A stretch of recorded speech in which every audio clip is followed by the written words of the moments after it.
Thank you very much. And thank you for inviting me to talk here today. My remit was to talk a little bit about the physiology of VA-ECMO, and I will go from the basics of the physiology to some of the more complexity side of it as well. So just considering what cardiac ECMO or VA-ECMO is from the outset. So this is a cartoon, everybody would have seen it on the internet, demonstrating the very basic physiology of what we're doing. And you can see there is a pipe inserted through, in this case, the right femoral vein into the inferior vena cava, going to a pump, to an artificial lung, and then returning to the arterial system. And the basics of the physiology in VA-ECMO is that the blood is returned so fast to the arterial system that it effectively pressurizes the arterial system. So you get blood flow across your vital organs, and they therefore function. Obviously, that requires you to have a competent aortic valve, otherwise you won't be able to pressurize the arterial system. So we can completely support a patient's circulation like this. It's akin to cardiopulmonary bypass, which we do in cardiac surgery. If the heart is doing nothing, say if it is fibrillating or something, that's not always the best idea. No flow through a heart or very low flow with profound amounts of stasis can lead to usually fatal thrombosis of the cardiac.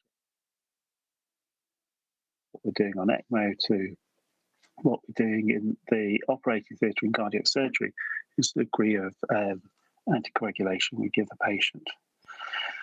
So really, most of the time we're dealing with a dual circulation. This is illustrated in these pictures here. And again, it's a VA femoral VA ECMO setup, but the cannula in the inferior vena cava doesn't take all the venous return from the patient. So you can see on the blue arrows up here that blood from the upper body, it doesn't necessarily have to be from the upper body, it could be from the lower body as well. It's still draining through the right heart, going through the lungs, and out of through the left heart into the aorta. And that's also demonstrated in the aortogram on the right-hand side, which shows contrast being injected into the aortic root. You can see the contrast isn't getting round the aortic arch as you would expect it to do so. So it leaves us with two circulations in patients on VA-ECMO. And I think it's worth mentioning at this point the differences, or maybe fewer differences than people may expect, between peripheral and central ECMO. So what I've demonstrated so far is people cannulated peripherally into the femoral vein and artery, and blood travelling up the aorta in a retrograde way. Often after a cardiotomy, it is possible to cannulate the cardiac chambers themselves and the aortic root. And much is said about this, about being different in terms of afterload presented to the patient and the effects. And certainly the cannulae are bigger, and we're much more likely to take away more of the venous return into our circuit. But the afterload presented on the left heart is all about the pressure in the aortic system. And it is similar whether you're central or peripheral, and there's no differences in the afterloading. I don't believe there's a Venturi effect of blood ejecting very quickly in the aortic root, dragging blood across the aortic valve. But how are we going to think about the physiology of patients who are on ECMO? And the key theme of what I'm going to talk about is that ECMO influences the heart, but the heart also influences the ECMO pump.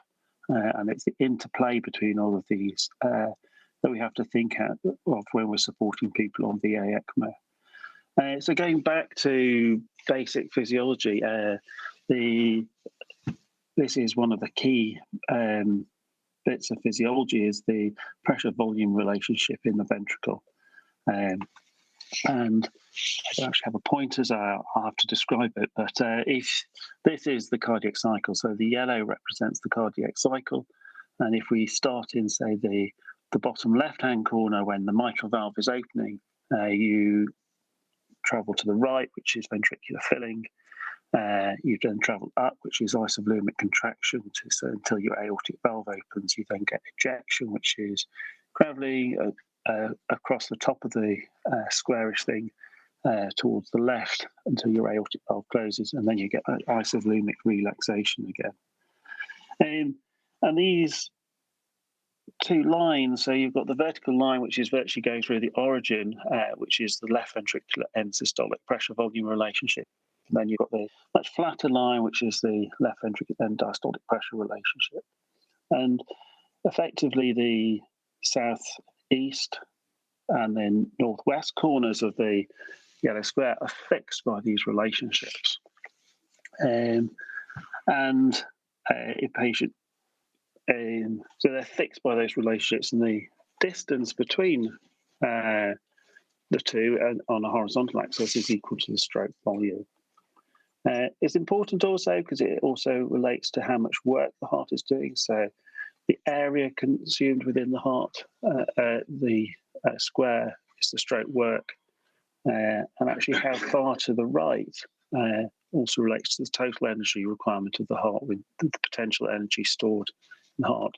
These are important because actually a failing heart doesn't need to work harder by us orientating our ECMO in such a way that we could increase the work it needs to do.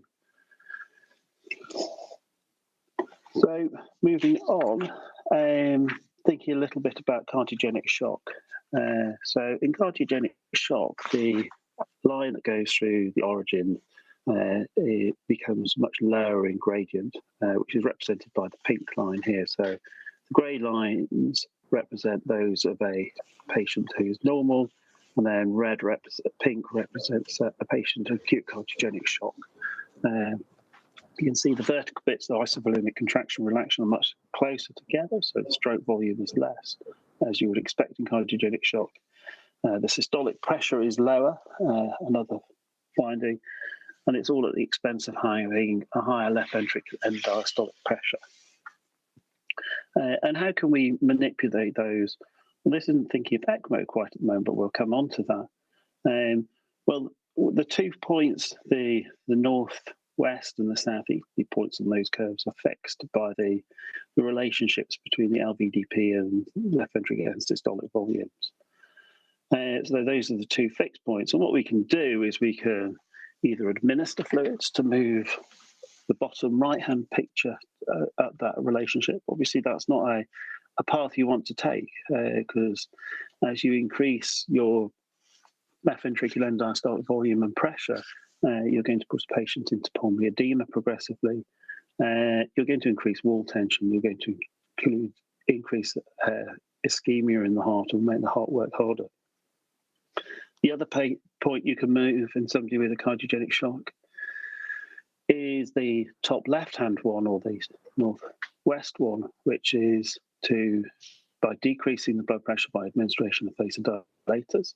Obviously, that will result in a lower blood pressure, but that will move that point to the left, or you can try and change the gradient of the line by administering inotropes.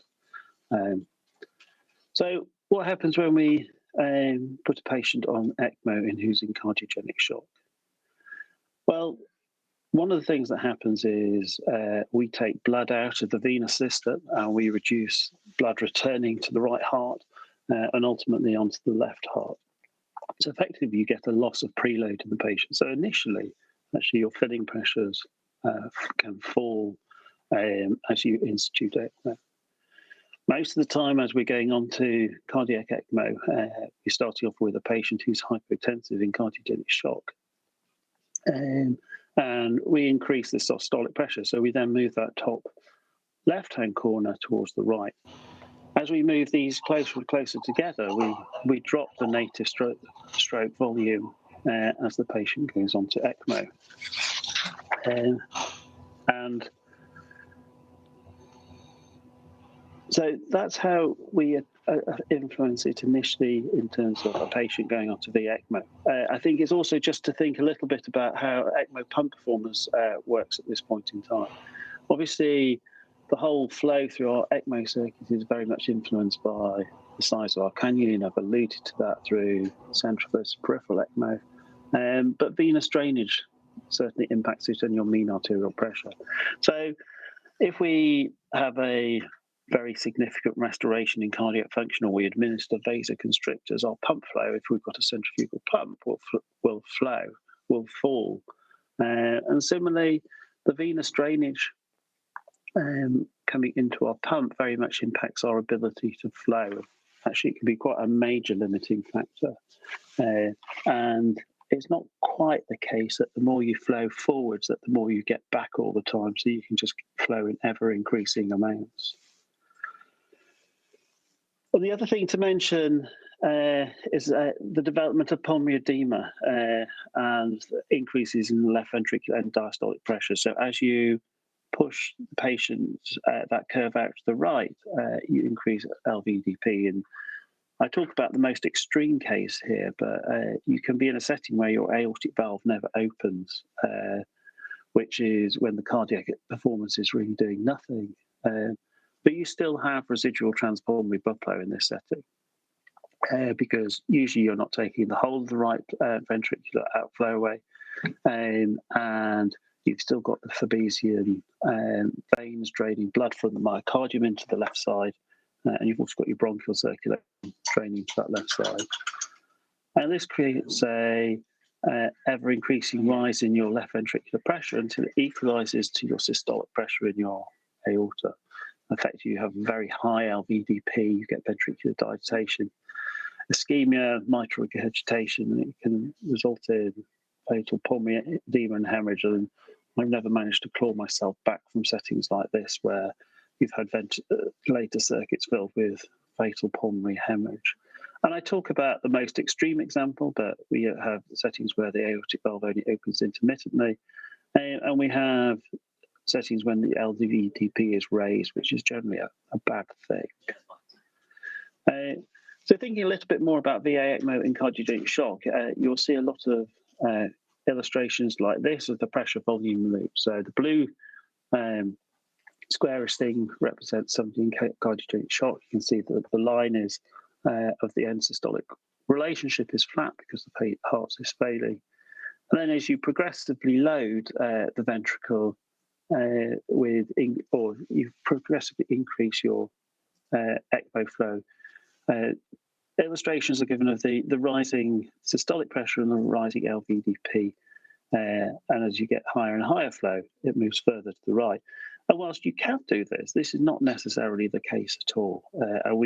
We don't just plug people into VA-ECMO without modifying anything else at the same time. But you do have to think about this. I think if you can set up VA-ECMO in a bad way, which does create a situation like this where the curve is moved very much to the right. And the big consequence of moving the curve very much to the right is you increase the total energy demand on the heart and the myocardial oxygen demand. And this is usually a failing heart, maybe an ischemic heart as well. And that is a bad thing for a heart recovery. So as I said, the LVEDP might increase because you've still got blood flowing through the right side of the heart. You've got venous return also directly into the left heart. We may be administering fluids to sustain our ECMO circuit or countering fluid loss. And I think the key thing is to think about the things that may impact upon your LVEDP at this point in time. Fluid loss can be quite dramatic, certainly in the post-cardiotomy stage. You've obviously got blood loss from the surgical wounds, as it were. But also, I think one to not underestimate is the capillary leak that can be very fast and can virtually prevent you getting some patients onto ECMO. And we're all very aware of being on cardiopulmonary bypass where we're sustaining it just by administering fluids rather than actually having an intact circulation. I think we also think about the left ventricular end systolic pressure volume relationship, which is the top line on that graph, and how the gradient of it, and we can modify that. And if you administer inotropes, or low doses of inotropes, you can move the curve to the left. You think about the systolic blood pressure, and yes, most patients in cardiogenic shock are hypotensive, and our aim is in part to partially increase the systolic blood pressure. And that's influenced by the total blood flow to the patient. So that's the amount coming from your pump, but also through their native circulation. And we manage that actively through vasodilatation and vasoconstriction. And then, of course, how much flow we've got going through our ECMO pump influences how much the stroke volume reduces, how much the systolic pressure rises, and where that curve is set on a recovering patient. So I haven't said really what happens in terms of your systolic pressure and your LVEDP, because in isolation, yes, they may move to the right, but rarely we institute ECMO alone. And my plea is really to think about these effects as you're going on to ECMO. How do we monitor VA-ECMO? It's a more difficult thing to monitor than VV-ECMO in many respects. Certainly we think about the adequacy of the support, and this is probably the key thing. So your venous saturations reflect the balance between your oxygen delivery and your oxygen consumption, and low venous saturations imply that your oxygen delivery is sufficient, or your overall total flow to the patient is different. Probably the key thing we really mention is organ function. So that's what we're trying to prevent, is organ failure by having inadequate flow to a patient. We can measure the wedge pressure as a surrogate for the left ventricular end diastolic pressure using a pulmonary artery catheter. And then we can use the chest X-ray and the development of pulmonary edema as another surrogate, but difficult to interpret sometimes, measure of how well we set up the ECMO. But the key aspect is really we're trying to give just enough support really to prevent organ dysfunction. Other things we can monitor on ECMO, we certainly want to monitor cardiac function, hopefully cardiac recovery. Cardiography is often the mainstay of these assessments. It's difficult in hearts that are very unloaded, and it gives a intermittent assessment of cardiac function.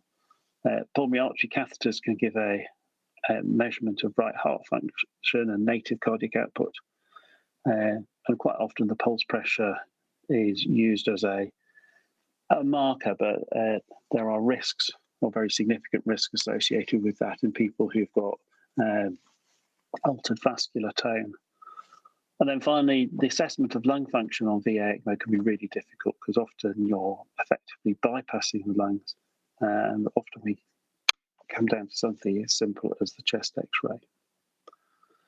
So I suppose what I was trying to point out really is, and certainly this is very much true, is that VA-ECMO and the pump very much influences the heart. But also your heart, your venous return, and the native flow can influence how the ECMO pump itself works. So when you're thinking about the physiology of patients on VA-ECMO, I think we have to think about the offload, or what the blood pressure is in the patient. We have to think of how we've adjusted the patient that will influence the left ventricular end diastolic pressure, and it's very often easiest to measure it. We're thinking about inotropy, and we're thinking about the adequacy of the total flow to the patient. And all of these play against each other and interact against each other. So it all becomes very much a compromise of having just enough flow to the patient, just enough blood pressure to ensure their organs are perfused without having excessive rises in your left ventricular end diastolic pressure. I think it all comes down to understanding that during VA-ECMO, a lot of the effects have compromising effects on other parameters within the ECMO or within the patient, and it's to find where that compromise is. Thank you. Thank you so much, Simon. Very interesting presentation, particularly the definition of normal heart function and what's happened during a VA ECMO support. I'm sure that in the discussion we will go back in details. So we move to Martin Balik. Martin Balik will talk about, will discuss with us about daily management of VA